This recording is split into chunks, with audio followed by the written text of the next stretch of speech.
জীবনে যতদিন শুক্রবার পাবেন 5টি আমল করতে ভুলবেন না। মনে রাখবেন, জুমার দিন হচ্ছে leader of the all days. যতগুলো সাপ্তাহিক দিন আছে, এই সাপ্তাহিক দিনের ভিতরে সর্বশ্রেষ্ঠ দিন হচ্ছে জুমার দিন। জুমার দিন অত্যন্ত ফজিলতপূর্ণ দিন এবং বরকতময় পূর্ণ দিন। অবশ্যই এই দিনে আমরা আমল করার চেষ্টা করব। 5টি আমল করতে ভুলবো না। নাম্বার 1, 1 নাম্বার হচ্ছে দুরূদ শরীফের আমল করা। বেশি বেশি করে নবীজি সাল্লাল্লাহু আলাইহি সাল্লামের প্রতি দুরূদ পাঠ করা। কেননা আল্লাহ পাক রব্বুল আলামিন পবিত্র কোরআনুল কারীমের ভিতরে নিজেই জানিয়ে দিয়েছেন সূরাতুল আহজাবের ভিতরে, ইয়া আইয়ুহাল্লাযীনা আমানু, ও ইউ হ্যাভ বিলিভার্স, ঈমানদারগণ, সাল্লু আলাইহি ওয়া সাল্লিমু তাসলিমা, তোমরা নবীজি সাল্লাল্লাহু আলাইহি সাল্লামের উপরে দুরূদ পাঠ করো। এবং নবীজি সাল্লাল্লাহু আলাইহি সাল্লাম আরো জানিয়ে দিয়েছেন, তিরমিজি শরীফের হাদিস, আবু দাউদ শরীফের হাদিস, আর হাদিসের কিতাবের ভিতরে হাদিসটি রয়েছে, মান সাল্লা আলাইয়া মাররাতান, যে ব্যক্তি নবীজি সাল্লাল্লাহু আলাইহি সাল্লামের উপরে একবার দুরূদ পাঠ করে, আল্লাহ পাক রব্বুল আলামিন তার উপরে 10 বার রহমত নাজিল করে। বলেন সুবহানাল্লাহ।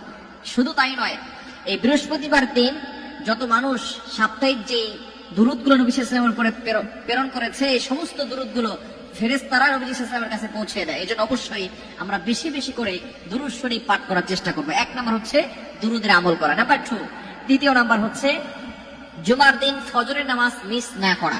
অবশ্যই জুমার দিন ফজরের নামাজ জামাতের সাথে আদায় করার চেষ্টা করবেন। একটু আগে ওঠার চেষ্টা করে তাহাজ্জুদের নামাজ পড়ার চেষ্টা করবেন। কেননা জুমার রাত আল্লাহ পাক রব্বুল আলামিনের কাছে অত্যন্ত প্রিয় রাত। এই রাতে আল্লাহ পাক রব্বুল আলামিন অসংখ্য অগণিত মানুষের গুনাহ খাতাগুলো ক্ষমা করে দেন এবং তাদের চাওয়া পাওয়াগুলো আল্লাহ তাআলা কবুল করে নেন। এজন্য এই রাতে একটু আগে ওঠার চেষ্টা করবেন এবং বিশেষ করে তাহাজ্জুদ নামাজ পড়বেন এবং ফজরের নামাজ জামাতের সাথে পড়ার চেষ্টা করবেন। জুমার দিন যাতে করে আপনার নামাজ মিস না হয়ে যায় এবং তাহাজ্জুদ নামাজ যাতে করে পড়তে পারেন। কারণ জুমার রাতটা হচ্ছে আল্লাহ তাআলার কাছে খুবই প্রিয় এবং এই দিনে অসংখ্য মানুষের দোয়াগুলো আল্লাহ পাক রব্বুল আলামিন অ্যাকসেপ্ট করে নেন, কবুল করে নেন। এজন্য জুমার দিন দ্বিতীয় নাম্বার হচ্ছে ফজরের নামাজ মিস করা যাবে না। 3 নাম্বার, জুমার দিন সূরা কাহফের তেলাওয়াত করবেন।